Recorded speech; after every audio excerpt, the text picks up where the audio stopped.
and introduce myself to everyone. Um, so thank you so much for everyone for coming. For those of you who don't know me, my name is Samantha Atlas. I'm the research program coordinator here at the ADRC. So I'm very excited for our February talk featuring Dr. Luigi Puglielli. So what we're going to do, he'll do his talk titled The Endoplasmic Reticulum Acetylation Proteostasis, and then we'll have about 15 minutes afterwards for a Q&A. And then that's kind of how it will go if you've been here before. But just to give a little bit of background, Dr. Puglielli is a professor of neuroscience and medicine at the University of Wisconsin-Madison Med School, and he also serves as the REC co-leader at their ADRC. And his research specifically looks at the molecular mechanisms, looking at neurodegeneration and things like Alzheimer's disease, with a particular emphasis on what he'll be talking about today, proteostasis and the endoplasmic reticulum and metabolic regulation. So I will turn it over to him himself, and let me know if you guys have any questions. Thank you. Thank you, Samantha. Can you hear me well? Yeah? Yes. Okay. So it's as I mentioned to Samantha, I did my postdoc at BU. So I'm always happy to be back, even though this time it's just for a computer. But anyway, I feel I left something at the medical school there at BU. So let's see. Okay. So the focus of my talk is VR acetylation machinery. But before I do that, I want to introduce two concepts that are essential for the talk. One is the concept of free CoA acetyl-CoA flux within the cell, and the second is the concept of proteostasis, also known as protein homeostasis. So coenzyme A was initially identified in the 1940s, early 1940s by Fritz Lippmann, and he received the Nobel Prize for this discovery in 1953. It was identified as a key metabolite for intermediate metabolism. Today, we know that it's used in about 8 to 10% of all biochemical reactions. We also know that acetyl-CoA is the most studied CoA derivative, and the initial studies on acetyl-CoA led to the 1964 Nobel Prize being awarded to both Bloch and Leinen. And so the the pathway that summarizes intercellular flux of free CoA and acetyl-CoA is briefly schematically shown here in this cartoon. Basically, acetyl-CoA requires free CoA. The free CoA comes from a biochemical pathway that starts with the import of vitamin B5, and then four different enzymes, at least in mammals. In lower organisms, it's 5 enzymes. And I label CoA-C, the CoA synthetase, because it's the last enzyme in this biosynthetic pathway. In addition, CoA, the synthesis of acetyl-CoA will use either citrate or acetate. Citrate comes essentially from two places, the mitochondria and the cell and the outside, and is driven by two transporters. SLC25A1 is a membrane transporter on the mitochondria. It moves citrate from the mitochondria to the cytosol. The second transporter is SLC13A5 on the cell surface. It moves citrate from the outside to the cytosol. So two different transporters, two different places, also two biochemical mechanisms, but they both move citrate to the cytosol. Here, the citrate and CoA are then fused together by ACLY, the lyase, to generate acetyl-CoA. Cytosolic acetyl-CoA can also come from free acetate, and the enzyme is different. The synthetase is CSS2. In the cytosol, acetyl-CoA will be used mainly for biochemical reaction occurring in three places: the cytosol, lipid metabolism, but also acetylation of proteins. It can freely go to the nucleus and serve as a substrate for acetylation of histone and non-histone proteins. And then it can move to the ER through active transport to serve as a donor of acetylation. And my talk will be essentially focused on the role of acetyl-CoA in ER dynamics. And so I'll introduce now the second concept, protein homeostasis or proteostasis. We all know that the cell makes proteins. These are essentially made in two locations, the endoplasmic reticulum or the cytosol. Some of these proteins will fold correctly and some will not. And so you need quality control to select and sort them. Correctly folded polypeptides, they are retained and allowed to go where they're supposed to go. meaning that if they're made in the ER and survive quality control, they will go to the Golgi and eventually to the cell surface or even secreted outside. The unfolded and misfolded polypeptide, they need to be disposed of for two main reasons. One, because they are misfolded or unfolded, they will not be able to do what they're supposed to do. Second, that because of that, they tend to aggregate and become very toxic.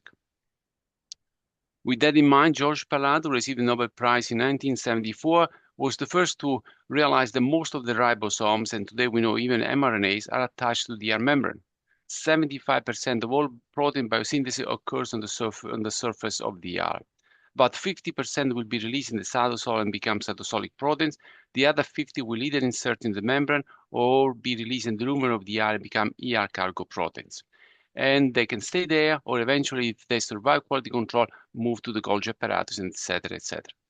So, in essence, the ER was engineered by nature to make proteins and to make them well, which also means that the powerful quality control machinery must be in place to deal with these misfolded and potentially toxic polypeptides.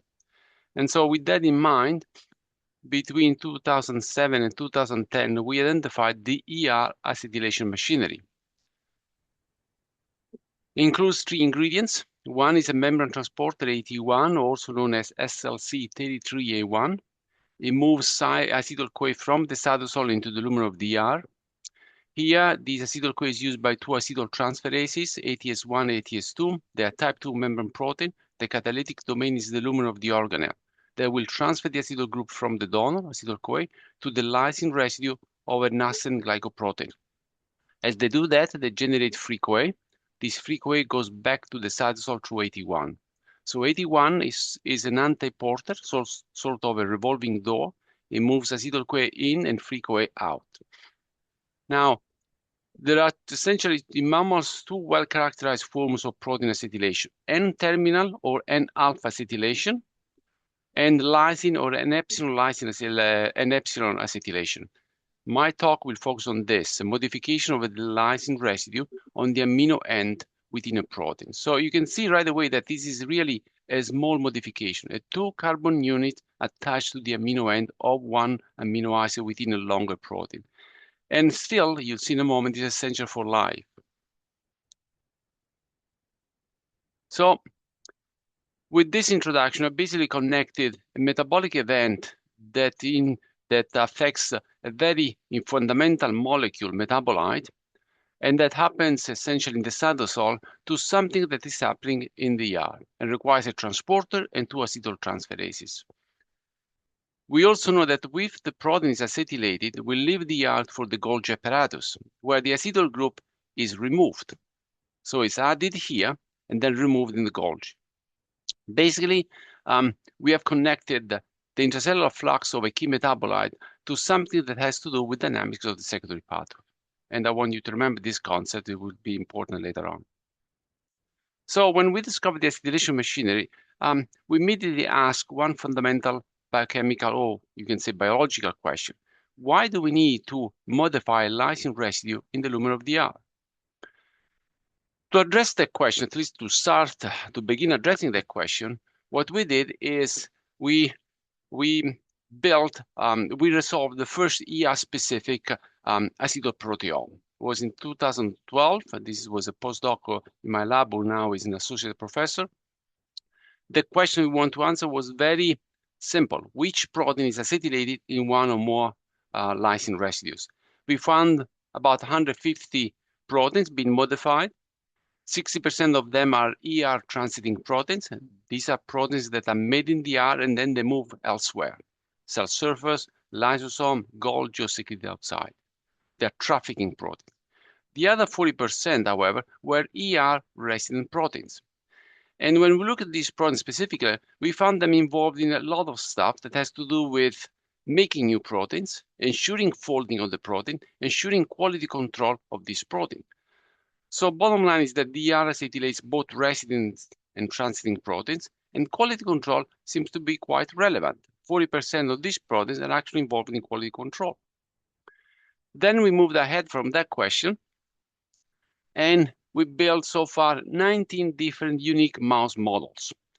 And from these mice, I'll show the phenotype of some of these later on, we know that ER acetylation machinery regulates proteostasis within the ER and the secretory pathway.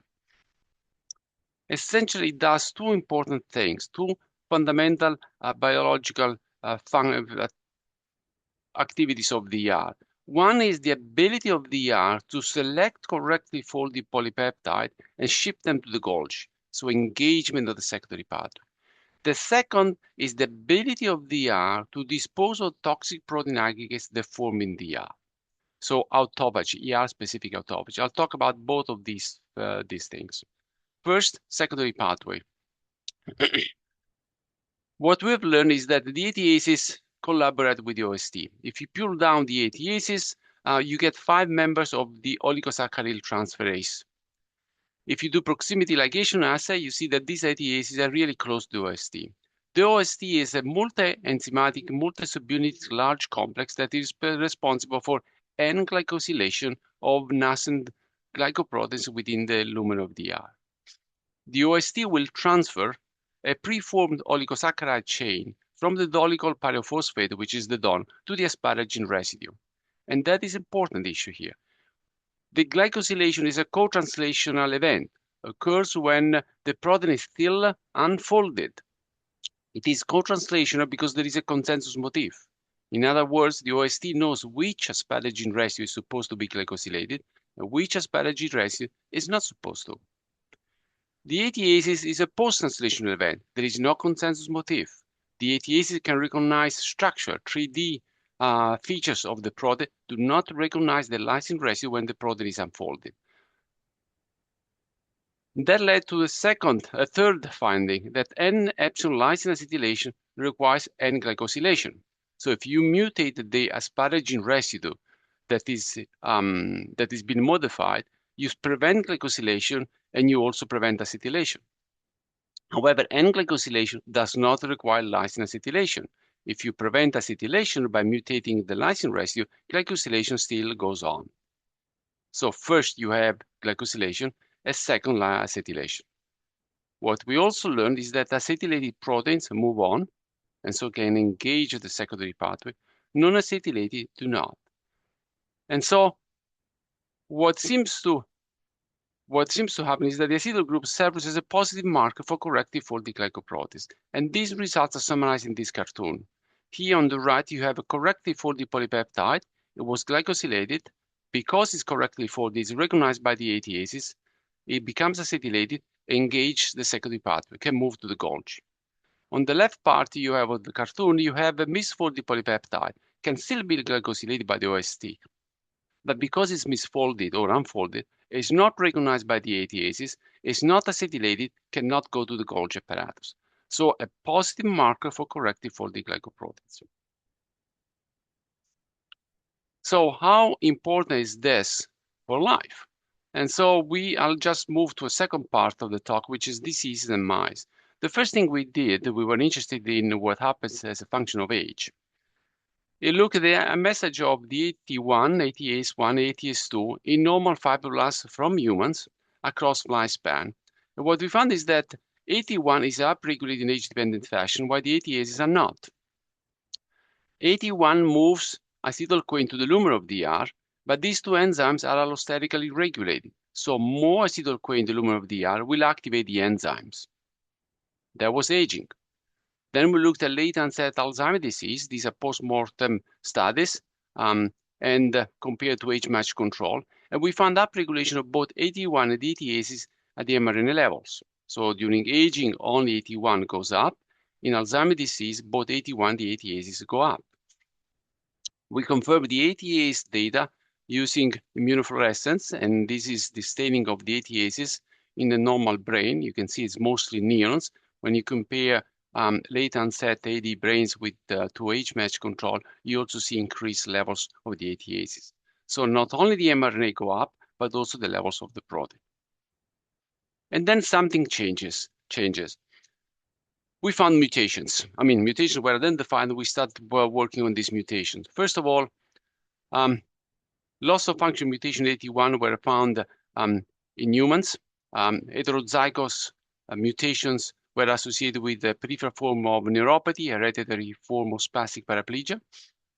Homozygous mutations were associated with developmental delay and premature death. All the children with homozygous mutation of AT1 died between the age of 1 and 4. We took advantage of this mutation, the one associated with spastic paraplegia. We made our first knock-in mouse. This is a loss of function mutation. The heterozygous experience develop neurodegeneration with propensity to infections and cancer. This is a picture of these mice. You can see a conjunctivitis here. You can see a ear infection, skin alterations. These mice also have propensity to cancer. The homozygous, they are basically knockout. These are embryonically lethal. You can see the embryo of the homozygous compared to the wild type.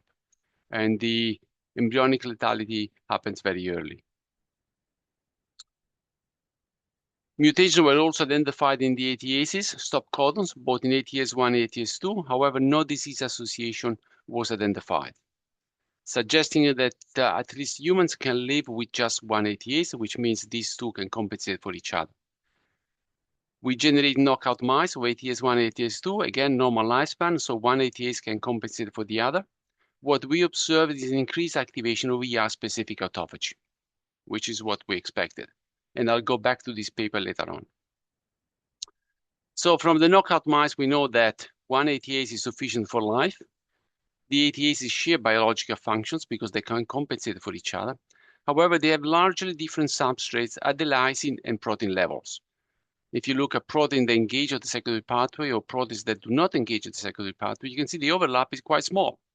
So largely they have different substrates at the lysine and protein level, but yet they can regulate the same biological functions.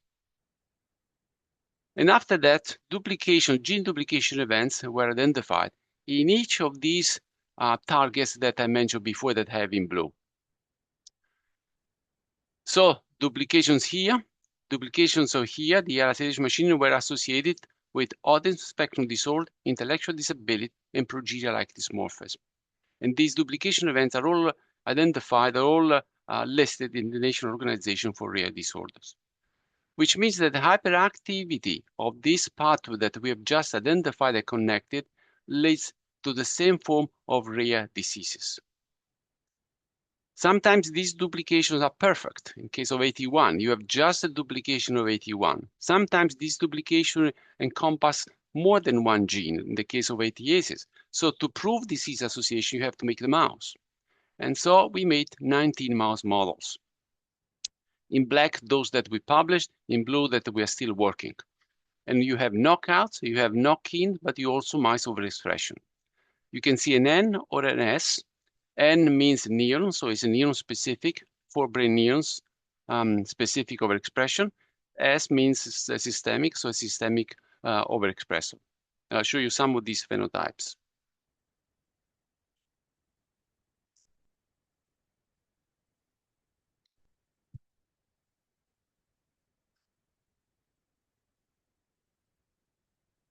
So the neuron specific is a chemical ACE2 promoter, so forebrain neurons. We do complex behavior with these mice. I'll show you just two of these tests because they're very easy to understand. First one is this repetitive behavior. When you take a mouse, a wild type, and you place the mouse in a fresh cage, the mouse is excited, it goes digging around, smelling, because it's a new environment, and so it's excited. The mouse with ASD, with autistic features, you can see ATS1 here, it does not interact with the environment. Usually they pick a corner and have this repetitive jumping behavior. It's quite clear. The second test that is also quite clear is the marble paradigm. You basically fresh cage with a series of marbles. The mouse, the wild type, is interested, moves the marbles, covers them up. The ATAs overexpressing mice, they really don't care. So they are not interested in the environment. We did proteomics. We always do unbiased proteomics of these brains, and we found changes in the expression levels of a lot of proteins. But if you cluster them, what you can see is that these are proteins that have to do with making new proteins, ensuring folding and transport of these new proteins, and regulating, ensuring dynamics of the secondary pathway. Basically, we have in these mice a hyperactive secondary pathway. As a result of that, if you culture the neurons in vitro, you have an expansion of the somatodendritic network compared to wild-type neurons. Increase the number of dendrites, increase the number of spines, and this is a reconstruction. You can see the green dots are the spines on top of the dendrites. These more spines lead also to more synapses. So you have a postsynaptic element that connect. You can see the color and you can see the quantification. As a result of this, if you plate the neurons in vitro and you measure spontaneous activity, what you see is that these neurons are hyperactive. There is an increased spontaneous firing. This in neurons isolated in a dish. What happens in the brain? You can do electrophysiology, synaptic plasticity. You have changes in LTP. In some these mice, you only have changes in LTP, no change in LTD. Some other the mice that we have generated, you have changes in both LTP and LTD. So increased number of spines, increased number of dendrites leads to increased altered synaptic plasticity. So, in conclusion, the overexpression of one of either ATAs in the mouse leads to altered dynamics of the secondary pathway, significant changes at the level of morphology, synaptic activity, and behavior. And this is a paper that just came out very recently. What happens if you overexpress the same genes and the same proteins now in the whole body? We use the ROSA26 promoter. These mouse are born with Mendelian ratio at least the 81. After 1 month, you can see they're smaller than the litter mate. In 2 months, you look very old and very sick. They have a very short lifespan. In about 4 months, they're all dead compared to the wild type. In addition to this reduced lifespan, they have cardiomegaly, lordokyphosis, osteoporosis, skin issues, sarcopenia, rectal prolapse, and systemic inflammation.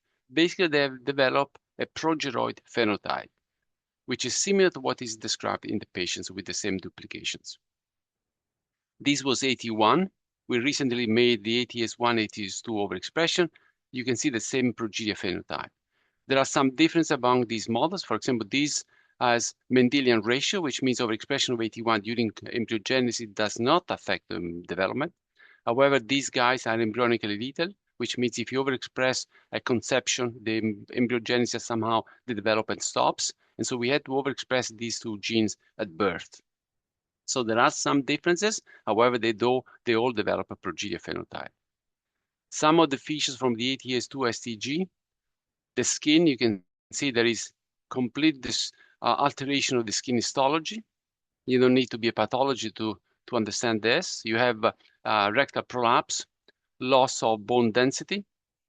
You have inflammation, you have splenomegaly, adenomegaly, infiltration of every organ. I believe this was liver. And you have accumulation of senescent cell, beta-gal positive cells. So a progeroid phenotype.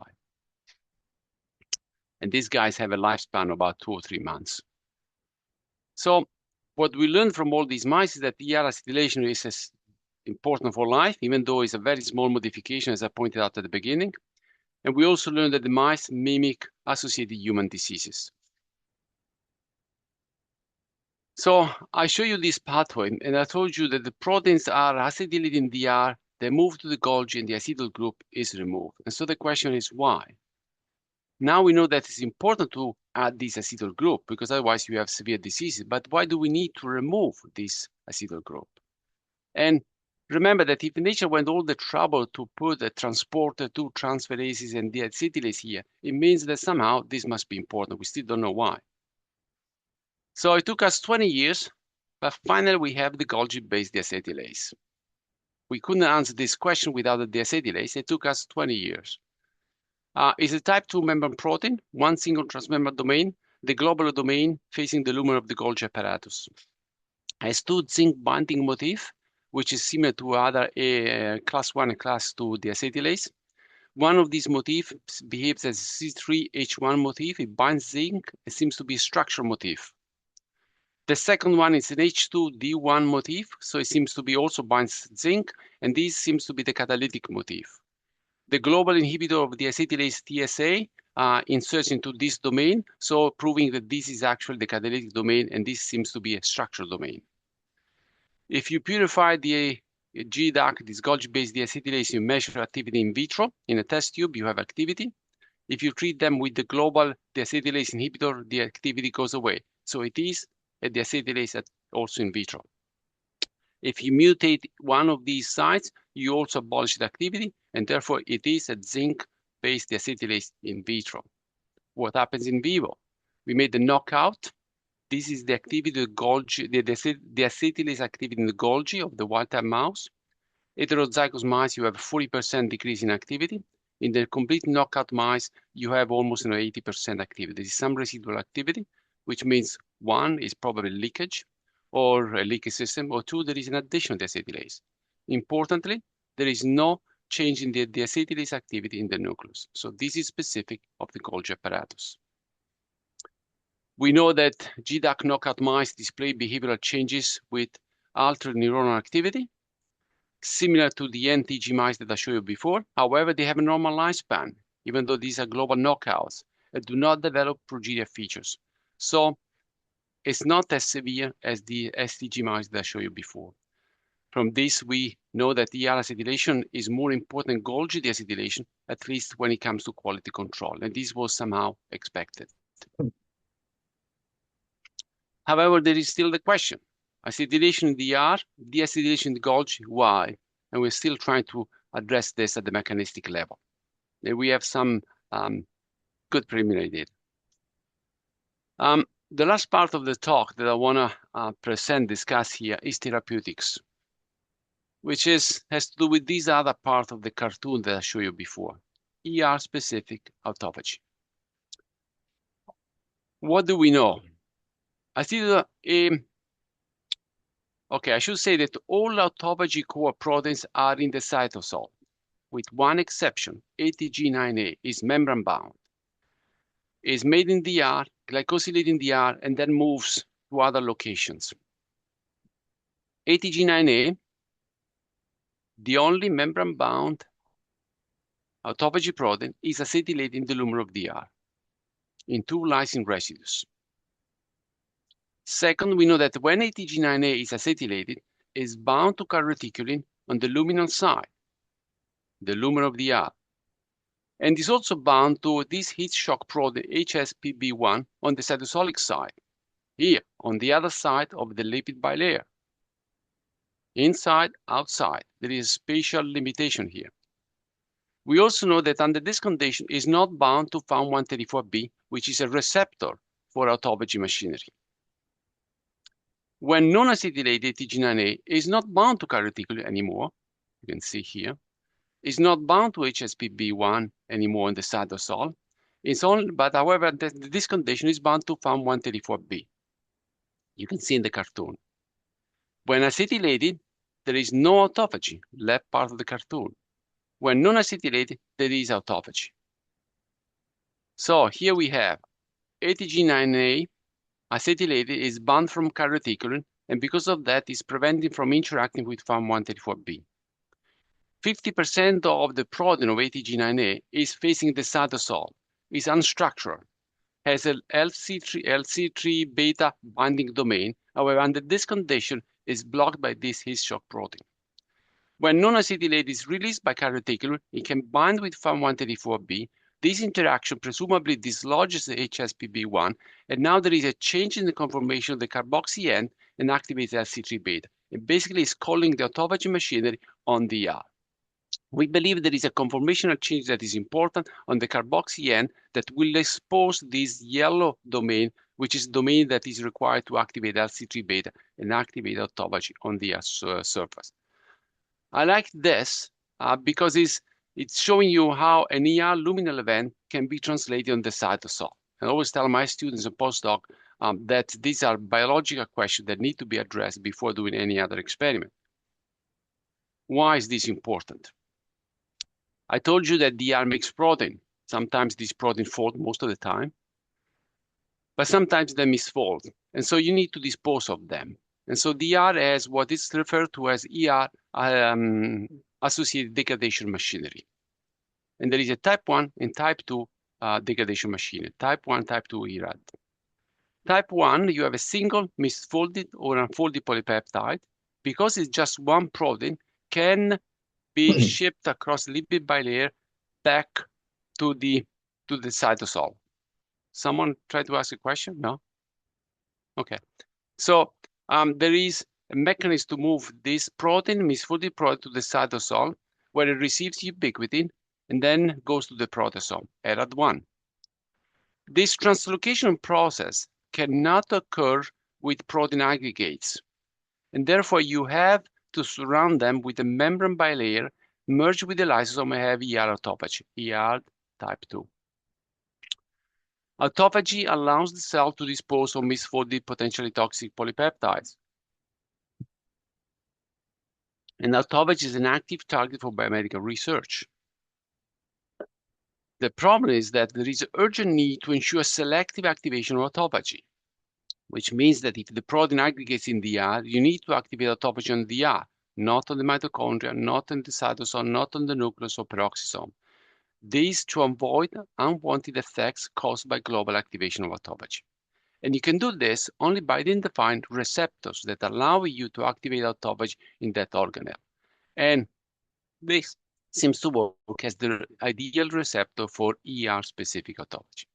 So, I also want to stress that many diseases across lifespan are caused or characterized by the aberrant accumulation of toxic protein aggregates. And so the question, can we target the ATAses for translational purposes? Can we target the ATAses to stimulate ER-specific autophagy and resolve prototoxic states that affect the ER and secondary pathway? The answer is yes, but to prove that, we built an entire pipeline. First, I asked, let's do the knockouts. And I showed you this paper before. We mentioned this paper before. We made a knockout of ATS1, ATS2. The mice are alive. They're viable. They have normal lifespan. So yes, you can target the ATAses. And I told you there are mutation subcodons the ATAs in humans compatible with life. From the knockout, we know that when you knock out one of these enzymes, you have ER-specific autophagy, reticulophagy, and macroautophagy. So you can actually stimulate, you can target ATAs to stimulate ER-specific autophagy. Second, we gain structural information. We perform structural biochemistry to understand how the ATAs work. We know that they are a dimer, can be either a homodimer or heterodimer. We mapped the binding, the motif where acetyl-CoA will bind. We mapped the binding motif for the protein, for the lysine, peptide lysine structure. Then we screen the library of 15,000 natural, almost 15,000 natural compounds, and we identified 300 compounds able to inhibit the ATA's activity in vitro. Then we asked how many of these were toxic on the cells, and we found 270 that were toxic. We removed them from the pool, and we were left with 30 compounds able to inhibit the ATAs in vitro and not toxic. Then we went back to the structure to identify potential compounds that mimic, that do what they're supposed to do, that we want them to do. And we identified 4 compounds, compound 9, 10, 11, 19. Then we did some other protein dynamics. We identified 2 compounds predict to be very good. From 15,000, almost 15,000, we are now left with 2. And this pipeline is described in this paper. Then we asked 3 proof of concept in the mouse. We asked, can we resolve prototoxic states of the ER and in a selective fashion? And so first we target age-associated prototoxicity. We have the perfect mouse, the AT1 that develops progeria. This mouse is 120 days old, so 4 months. With a compound 9, you can see a complete rescue of the phenotype. The mice with the overexpression of AT1, they die fast. We give the compound, you rescue the lifespan. So it works in a model of ER prototoxicity. A caveat of this study, the compound was given at weaning, so the age is about 21. The mice, you can see they have some phenotype, but not completely sick. So the question, can we rescue a truly sick mouse? This mouse was 2 months old. At this age, received the compound. This is the same mouse. This mouse, 2 months later, looks completely normal. 6 months later, it's completely normal. In red, the lifespan of the colony. If you start treatment at 2 months, you can rescue the lifespan of the entire colony. So not only I can prevent the disease, I can actually rescue the disease. Then we move to an Alzheimer's disease prototoxic model. We use the APP695 with the Swedish mutation. and the APP-PS1 mutation. These were longer studies, 10-month, 16-month old study. These are the APP mice at 16 months of age. They had plaques in the cortex and the hippocampus, amyloid plaques. With the compounds, there are no plaques. So we're able to rescue. Again, these guys receive the compound they're weaning. These mice have a reduced lifespan. These are the males, 50% lethality after a year. The lifespan is rescued with a compound. The final model, the third last model that we've used is Charcot-Marie-Tooth disease prototoxicity. This is a peripheral form of neuropathy. Specifically, I want to show the results with the Tremble J. This paper was published very recently. The Tremble J mouse has a mutation, a spontaneous mutation in PMP22. It's a protein that's important for the assembly of myelin.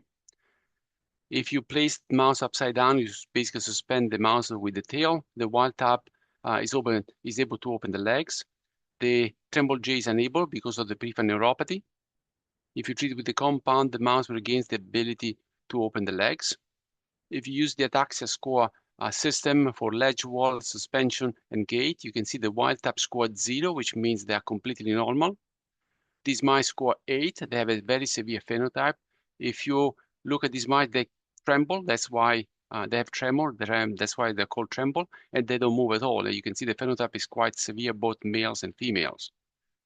But if you give them the compound, you can actually rescue this phenotype by about 40 to 50%. And I stress this is the difference between a teenager that cannot walk and a teenager that can have a normal lifespan, normal life, can walk and go to college. This is the Tremble Jane cannot walk on the open field paradigm, but with the compound can walk. The Tremble J cannot stand up on the posterior leg because of the peripheral neuropathy, but now with the compound it can actually stand up. So the conclusion of this is that the ATA is a valid target for ER-specific autophagy and for prototoxic states of the RNA secretory pathway. In those three proof of concept, three papers, more than three papers that I show, we target more than additional mice with cytosolic prototoxicity, and mice where the prototoxicity is not caused by the aggregation of the proteins. And we show in those papers that indeed the ATAs do not resolve the phenotype in those mice. So these are telling us that really you can use this as a tool for personalized medicine, which means first you need to understand the mechanism behind the disease and then target those patients. This is particularly important for Charcot-Marie-Tooth disease because it's a name, a label that is given to patients that have a mutation, a duplication, or even deletion of the same gene. And so these different patients, even though they manifest with similar peripheral neuropathy, the underlying mechanism is completely different, and therefore they will require personalized medicine. I told you that we started with 15,000 compounds. 10 or about 15 years later, we are left with one. And so now we are where we have, with two actually, we have the need to use this information to build a new pipeline. And we're going back to the structural biology, and we're using protein dynamics. We know, for example, we learned that binding of acetyl-CoA into the acetyl-CoA pocket of the enzyme will change the folding, the assembly state of the ATAs and activate a channel that allows the acetyl group to be moved from the donor to the acceptor. And we know we map this channel using protein dynamics. We map this into the structure of the dimer, and so now we're using this information to build structure-dependent irreversible inhibitors. So I just gave you in 40 minutes or 45 minutes, 20 years of my life. There is much more, however, to do. I only talk. These are the people that do actually the work. These are people in my lab, and those that are left and now they're elsewhere, and those that are still with me. And this is a picture of the team a dinner party in my house. And these are the sponsor of those that allow us to work. And I'll stop here. Thank you. Awesome. Thank you so much. So now I will open the floor to anyone who has some questions. Feel free to unmute or you can send them in the chat. We have a few minutes for that, so feel free to send those in. And while people may be gathering their thoughts and questions, I had one quick question. I was wondering if you think there's evidence that the ER acetylation capacity, if that potentially changes with aging, and if that could maybe contribute to some of this increased vulnerability that we see in proteostatic failure in neurodegenerative diseases like Alzheimer's disease and maybe other ones. Yes, we do. Some is published, some is unpublished, but we do believe that. Yeah. Okay. There are changes a function of age. Yeah. Quite dramatic. Yeah. And when do you usually see these changes, or is it more dependent on the individual? Oh, we see this in mice. We've done this in mice, not in humans. Yeah. Yeah. Okay. Got it. I see Mercy has a question. Yes, thank you so much. Very great talk. Thank My you. question is regarding this AT1SS, is it 113R mouse that you guys developed? The S1, which one? Say that again? Yes, the 113R. Yeah, yeah, the Okay. knock-in. Yeah. Yeah, Yes, the knock-in. With that, you mentioned that you see evidence of neurodegeneration. I just wanted to yeah. know, what metrics are you looking at? Is this through IF? Are you seeing like loss of neurons in the brain? Are you seeing tau pathology? Are you seeing amyloid No, plaques? no, these are where is the mouse? Okay, you've seen the mouse. They have neurodegenerative features of the it's basically an axonopathy of both the central nervous system and the peripheral nervous system. These are are not engineered to express the human tau or the human APP, and therefore there is no A beta pathology or tau pathology that we can detect. But you can see an axon Yeah, degeneration yeah, phenotype. actually, yeah, we Have you described that. have you ever done any looking at the axon initial segment in particular? That Meaning what? first 20 to 60 microns. My hypothesis would be that there may be some shortening or some even the start of the axon initial segment may be further back along the axon. Well, I don't know if I can answer that question, but we really see axonopathy, a degeneration of the axons. We see reduced labeling of neurofilament. Mhm. Um, this was basically EM and also immunofluorescence. That's what I remember. Yeah. Yeah, some markers you may want to check out are ankyrin G, TREM46, maybe Hmm. even beta 4 spectrin. I would Yeah. hypothesize that you would see a reduction in those two, and maybe that would lead to some neuroexcitability changes. Thank you. Yeah. Yeah, great talk. Thank you. So it looks like we have a question in the chat. If so, it's from Lee Goldstein, wondering if you would elaborate regarding the role of HSPV1 and the interactions with unfolded proteins relevant to Alzheimer's and other related dementias. Great talk, Luigi. Thank you. Thank you. Um, so regarding Alzheimer's disease, I don't know what to tell you. But where is that slide? You know, these small heat shock proteins are highly evolutionarily conserved, right? Yeah. And they're also involved in chaperoning widely, not only in the brain, but in the lens of the eye, Yeah. where alpha B crystal and its Yeah.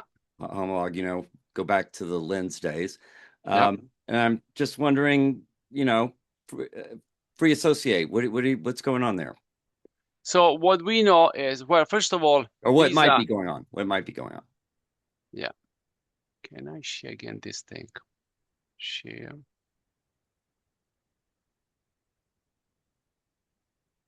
Okay. Can you see the slide? Yeah. Okay.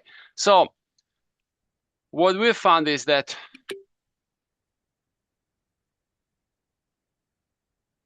where is the last one? Okay, the last one. What we know is that something's happening here. Change of acetylation. I'll summarize this and then I'll tell you something else. Okay. Change in the acetylation here regulates the ability of ATG9A, an autophagy protein, to bind with RISC receptor found 184B that is a receptor for LC3 beta. So basically, when acetylated, they cannot talk to each other. Now, Yeah. the carboxy end of this ATG9A is unstructured. And so it has an LC3 beta binding motif. So what we believe that nature engineered this protein to bind to that domain and prevent it to interact with LC3 beta. Wait. It's so there's an unstructured domain there with which it's interacting. Yeah, it can interact with LC3 beta. However, when acetylated and unbound from FAM134B, HSPB1 can interact with this domain. Yeah. And this is the finding. The idea that I have, and that's theory, is that when these two proteins come together, okay, you remove carryoticle because it's not acetylated. These two bind together. Now, the carboxy end unstructured of ATG9A, the carboxy end of FAM134 are unstructured. They touch to each other. They talk to each other. Okay, they come close. They have to change the folding, and because of that, HSBP1 is released in the cytosol. You can see here this global domain of FAM134B has three helix loop that surround the pocket that binds the LC3 beta. It's covered. So to bind LC3 beta, this yellow part needs to be exposed. We believe that's why they come together. Oh, This is released, and this thing is exposed. And that's now you cool. can call LC3 beta. So there's a steric interact. You're suggesting that it's a steric interaction that serves as a signal. Yeah, Oh, I correct. like that. And Now, it's sensitive. So in that HSPB1 is going to be sensitive to the the degree of unstructuredness of that unstructured region. Is that what you're suggesting? perfect. Yeah, you got it. Yeah, exactly. Yeah, that's what it's designed to do. That's Yeah. exactly what this that protein was designed by evolution to do exactly that. Yeah. Oh, Now, I love that. Yeah. What is now? This is the biochemistry, cell biology, etc. Is there anything in human disease that can tell us that this is probably happening? Wait, Luigi, before you go on. So I know I don't know about HSP the HSP 27, but you know that alpha B crystalline, for example, and I believe HSP 27 is also a zinc binding protein. Yeah. And the conformation of the And protein, it's also calcium binding protein. it is also a calcium binding protein. So that structured the structured domain will be dependent on the metals, as well as you said that the AT69A is also has a zinc binding domain. No, as FAM134B, I don't know if it's zinc binding motif, it's a calcium binding domain. It's Okay, two EF binding loops that bind calcium. And we prove that calcium is entirely important for this interaction. Okay. Yeah. Totally cool. And during ER stress, this calcium moves. Carryoticulin is a calcium binding protein. FAM134B has two EF binding loops, EF hands binding calcium. HSPB1 is also interacting with calcium. Yes. And this calcium moves like this way. If we can fool around with calcium influx or outflux, efflux in the R, we can change the initiation of this complex. Yeah, I will be reaching out to you. Okay, the other thing that I want to say is there anything in human disease that can tell us that, yeah, we are on the right track here? We still have to correct this model, we have to work it out, but we're on the right way, the path.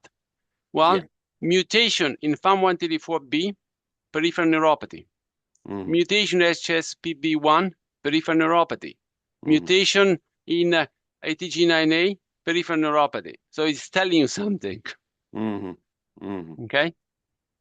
Yes, it is. Fabulous. Thank you. Awesome. Thank you so much. Does anyone have any last minute questions? Otherwise, we can end a couple minutes early, and I'll be sure to post this recording and send it out for anyone who wants to look at it again and for those who weren't able to join live. All right. Oh, Lee, do you have a question? No, I'm just Luigi. That's fabulous talk. I'll be in touch. Thank you. Thank you. Awesome. Okay. Perfect. Well, thank you so much, everyone, for joining. I hope you all have a great weekend. Thank you so much for this amazing talk. Really appreciate it. I'll be sure to send this out to everyone. Thank you. It was a pleasure to be at BU for once. Even though through a computer. Hopefully in person one day. Yeah. Bye. Thank you. Bye-bye. Bye.